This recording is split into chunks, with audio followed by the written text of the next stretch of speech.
Assalamualaikum warahmatullahi wabarakatuh. Sebelumnya, ini dari kelompok 7 ingin mempresentasikan hasil dari diskusi kami tentang artikel yang berjudul Diagnosis Penyakit Rubella menggunakan metode Fasi Sukmoto.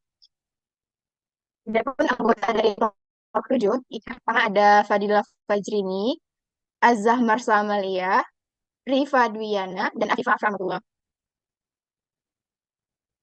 Untuk materi yang pertama, itu ada pendahuluan. Rubella atau yang dikenal dengan cap Jerman adalah infeksi virus yang tandai dengan ruam merah pada kulit. Untuk mencegah penyakit rubella, harus diketahui saja gejala-gejala dari penyakit rubella. Mendeteksi penyakit rubella bisa menggunakan metode Fasi Sukamoto, yaitu dengan menentukan ikutan fasi dengan variabel masukan yang meliputi variabel. Yang pertama, bercak merah. Yang kedua, ada kelenjar getah bening. Dan yang ketiga, ada demam. Variabel keluaran dari perhitungan fasi ini adalah seorang mengalami gejala rubella atau normal. Metode penelitian. Metode penelitian yang digunakan adalah metode Fasi Sukamoto. Metode Fasi Sukamoto adalah salah satu metode dalam Fasi yang digunakan untuk pengambilan keputusan. Metode ini dikenal juga dengan proses inferensi yang menghasilkan output berupa himpunan tegas. Untuk kerangka penelitiannya, yang pertama ada penyakit, kemudian dilakukan metode Fasi Sukamoto. Yang langkah-langkahnya yang pertama ada klasifikasi, menentukan output, inferensi, defasifikasi, dan hasil. Data penyakit yang digunakan adalah hasil wawancara peneliti dengan dokter terhadap seorang pasien.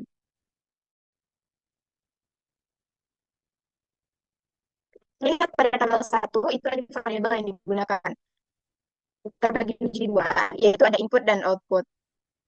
Pada variabel input, itu ada demam dengan semesta pembicaraan 1 sampai 10, bercak merah atau ras dengan semesta pembicaraan 1 sampai 5, besaran kelenjar getah bening dengan semesta pembicaraan 1 sampai 10, dan yang kedua ada fungsi output, yaitu variabel rubella, dengan semesta pembicaraan 1 sampai 10.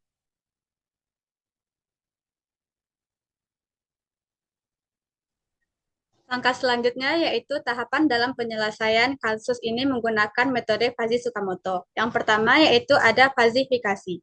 Fazifikasi merupakan proses mengubah input Krebs atau nilai tegas menjadi nilai fazi atau berupa derajat keanggotaannya.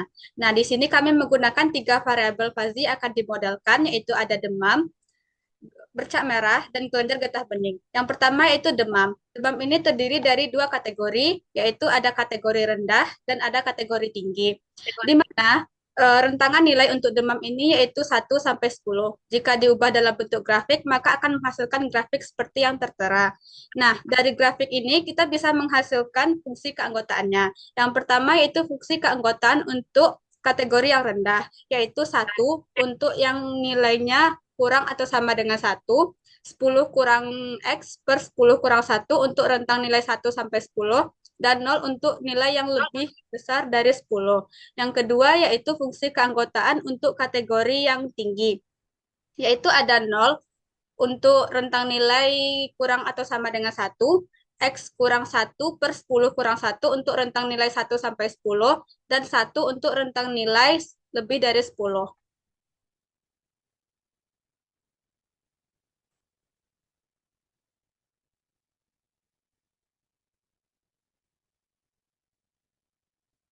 Nah, yang kedua yaitu bercak merah. Bercak merah ini juga terdiri dari dua kategori, yaitu ada sedikit dan banyak, di mana rentangan nilai untuk bercak merah ini yaitu 1 sampai 5. Dan jika dibuat dalam bentuk grafik, maka akan menghasilkan grafik seperti berikut. Nah, dari grafik ini kita juga bisa menghasilkan fungsi keanggotaan. Yang pertama yaitu fungsi keanggotaan untuk kategori sedikit, yaitu 1 untuk nilainya kurang atau sama dengan 1, 5 kurang Y dibagi 5 kurang 1 untuk nilainya antara 1 sampai 5, dan 0 untuk untuk nilai yang besar atau lebih dari 5. Nah, untuk yang kategori 2 yaitu yang untuk kategori banyak, yaitu 0 untuk nilainya yang kurang atau sama dengan 1, Y kurang 1 per 5 kurang 1 untuk rentang nilai 1 sampai 5, dan 1 untuk yang nilainya lebih atau sama dengan 5. Nah, yang ketiga yaitu ada kelenjar getah bening. Kelenjar getah bening ini juga terdiri dari dua kategori, yaitu ada kategori kecil dan ada kategori besar, di mana rentangan nilai untuk kelenjar getah bening ini yaitu 1 sampai 10.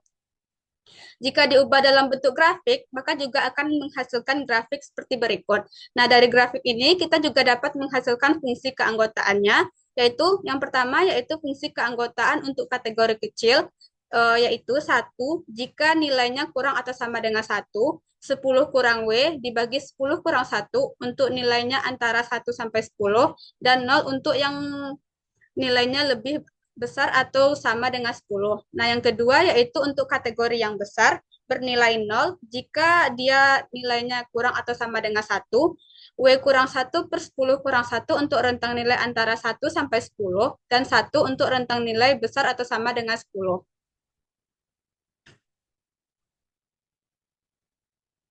Nah, adapun variabel keluarannya yaitu berupa normal atau rubella, di mana di sini juga terdiri dari dua kategori, yaitu ada kategori normal dan ada kategori rubella.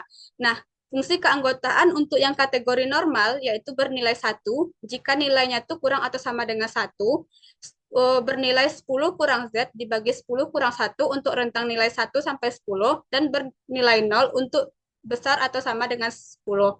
Nah, yang untuk kategori 2 yaitu ada kategori rubella, yaitu bernilai 0 jika nilainya itu kurang atau sama dengan 1, bernilai Z kurang 1 dibagi 10 kurang 1 untuk rentang nilai 1 sampai 10, dan bernilai 1 untuk lebih besar dari 10.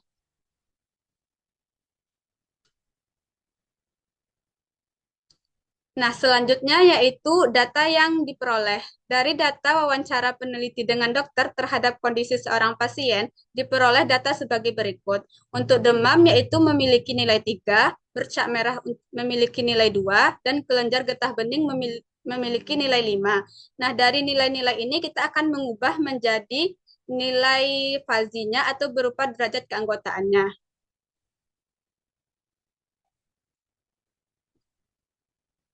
Nah, yang pertama yaitu untuk demam, yang terdiri dari kategori rendah dan kategori tinggi. Dengan menggunakan fungsi keanggotaan yang telah kita definisikan sebelumnya, nilai keanggotaan untuk kategori rendah yaitu 10 kurang 3 dibagi 10 kurang 1 akan menghasilkan nilai 0,8. Adapun untuk kategori tinggi yaitu 3 kurang 1 dibagi 10 kurang 1 akan menghasilkan nilai 0,2.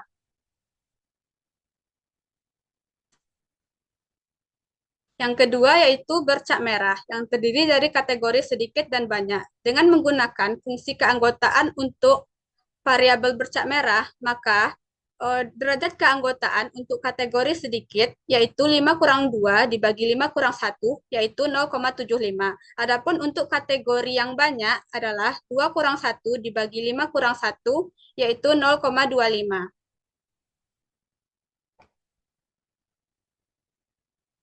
Yang ketiga yaitu kelenjar getah bening yang terdiri dari dua kategori juga, yaitu ada kategori besar dan ada kategori kecil.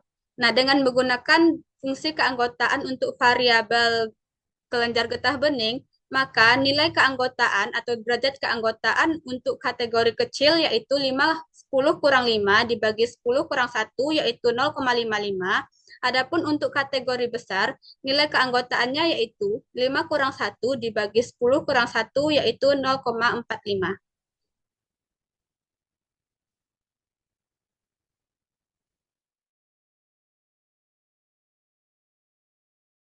Kemudian langkah selanjutnya yaitu pembentukan rule. Pada metode Tsukamoto, pembentukan rule dilakukan dengan menentukan hubungan antara variabel input dan output dalam bentuk aturan fuzzy. Setiap aturan berbentuk jika maka. Di sini kita memiliki variabel masukan berupa gejala dari rubella yaitu demam, bercak merah, dan kelenjar getah bening. Sedangkan variabel keluarannya yaitu rubella. Dari pembentukan rule didapatlah 16 kemungkinan dari semua variabel masukan dan variabel keluarannya. Yang pertama yaitu jika demamnya rendah dan bercak merahnya sedikit dan kelenjar getah beningnya kecil, maka seseorang tersebut normal. Aturan kedua, jika penderita demamnya rendah, bercak merahnya sedikit, dan kelenjar getah beningnya kecil, maka seseorang tersebut rubella. Aturan yang ketiga, jika demamnya rendah, bercak merahnya sedikit, dan kelenjar getah beningnya besar, maka penderita tersebut normal.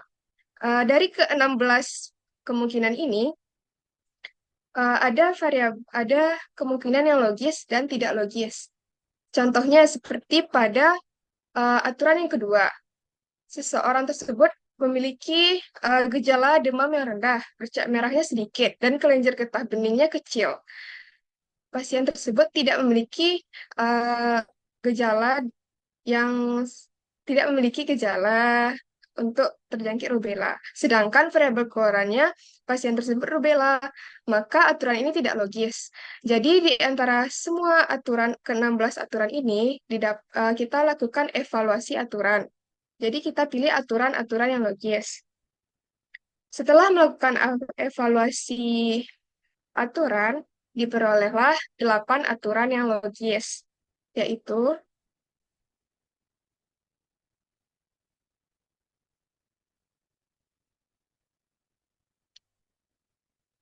aturan pertama, jika demamnya rendah dan bercak merahnya sedikit dan pembesaran kelenjar getah beningnya kecil, maka seseorang tersebut normal.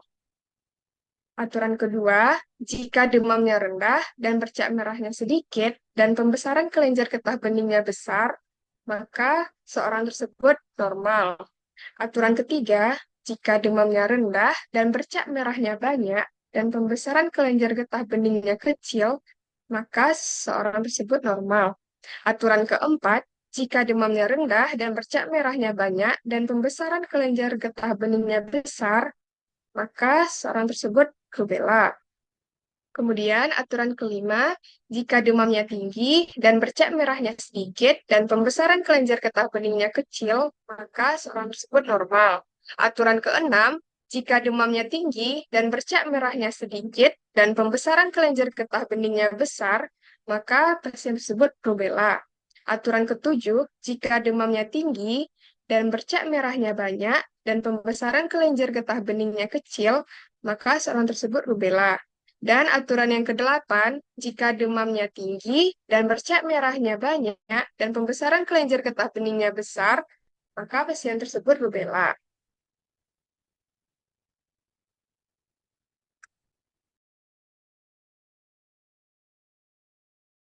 Baiklah, tahap selanjutnya yaitu inferensi. Pada tahap ini akan diaplikasikan rule atau aturan yang telah ditentukan tadi terhadap data yang telah didapatkan dengan operator Zadeh sehingga didapatkan alfa predikat untuk mendapatkan nilai Z.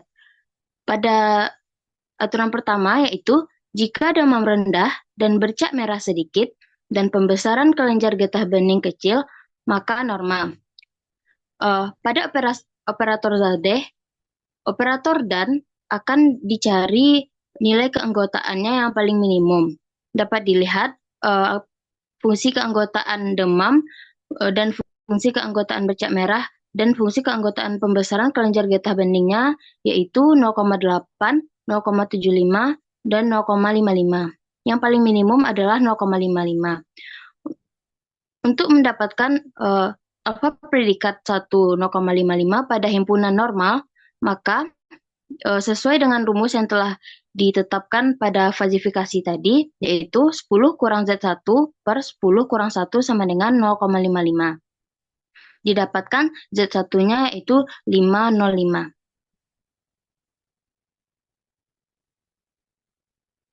Selanjutnya pada aturan kedua, yaitu jika demam rendah dan bercak merah sedikit, dan pembesaran kelenjar getah bening besar, maka normal. Pada alfa predikat kedua ini, yang akan dicari yaitu fungsi keanggotaan paling minimum dari 0,8, 0,75, dan 0,45. Yang didapatkan adalah 0,45. Sehingga pada himpunan normal, didapatkan Z2-nya yaitu 5,95. Selanjutnya, aturan ketiga, jika demam rendah dan bercak merah banyak dan pembesaran kelenjar getah bening kecil, maka normal. Alfa predikat ketiga yaitu nilai minimum dari 0,8, 0,25, dan 0,55 didapatkan 0,25, sehingga pada himpunan normal maka didapatkan nilai Z3 yaitu 7,75.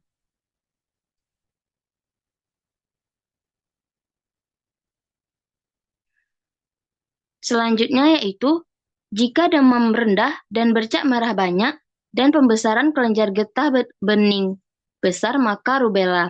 Pada alfa predikat 4 yaitu dicari nilai minimum antara 0,8, 0,2 dan 0,45. Didapatkan yaitu 0,2. Untuk alfa predikat 4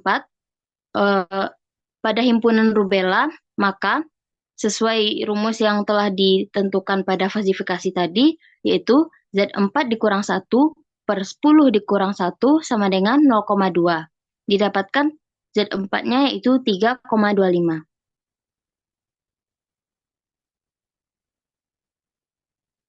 Aturan kelima, jika demam tinggi dan bercak merah sedikit dan pembesaran kelenjar getah bening kecil, maka normal.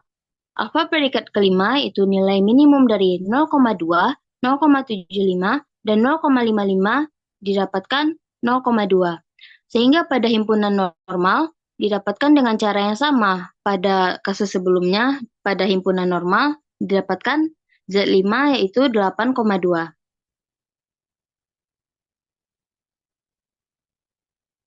Aturan keenam, jika demam tinggi dan bercak merah sedikit dan pembesaran kelenjar getah bening besar, maka rubella.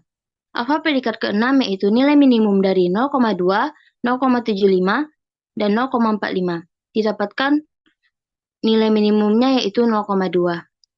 Untuk predikat alfa predikat 6 pada himpunan rubella, maka didapatkan Z6-nya yaitu 2,8.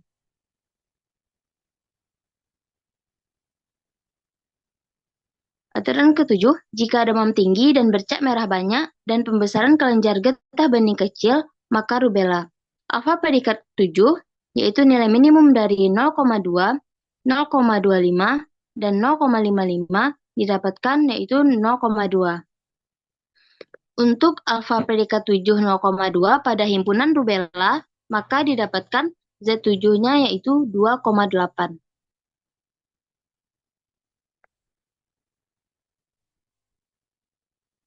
Aturan ke-8. Jika demam tinggi dan bercak merah banyak dan pembesaran kelenjar getah bening besar, maka rubella. Alfa predikat 8 dicari yaitu nilai minimum antara 0,2, 0,25, dan 0,45. Didapatkan hasil 0,2. Untuk alfa predikat 8 0,2 pada himpunan rubella, maka didapatkan Z8-nya yaitu 2,8.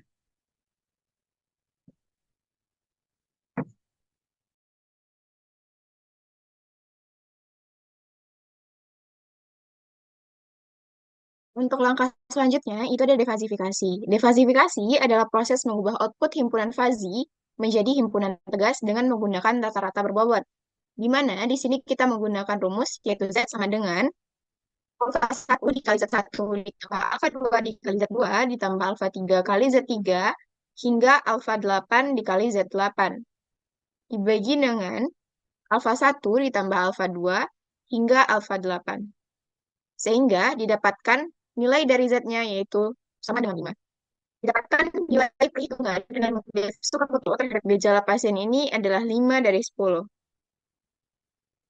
Jika dimasukkan ke dalam rumus verifikasi tadi, normal 5 itu sama dengan 10 dikurang 5 per 10 dikurang 1 sama dengan 0,55.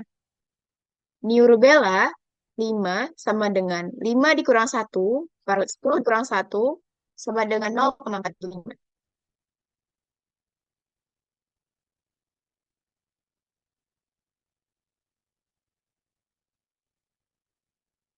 Kesimpulannya, cara mendeteksi penyakit rubella menggunakan metode fasi Tsukamoto adalah dengan menentukan himpunan fazi dan variabel masukan yang meliputi 3 variabel, yaitu demam, bercak merah, dan kelenjar getah bening. Variabel keluaran dari perhitungan fazi ini adalah seseorang normal atau rubella. Dari wawancara peneliti dengan seorang dokter terhadap kondisi seorang pasien, didapatkan nilai perhitungan dengan metode fase Tsukamoto adalah 5. Sehingga dapat disimpulkan bahwa pasien ini tidak berpotensi rubella atau dalam kondisi normal. Oke, saran dari kami untuk peneliti yaitu sebaiknya untuk masing-masing variabel masukan memiliki nilai yang lebih pasti. Misalnya, untuk demam bisa ditambahkan variabel masukan lain seperti suhu tubuh, agar hasil variabel keluaran lebih akurat dan lebih ilmiah dalam menentukan seseorang menderita rubella atau tidak.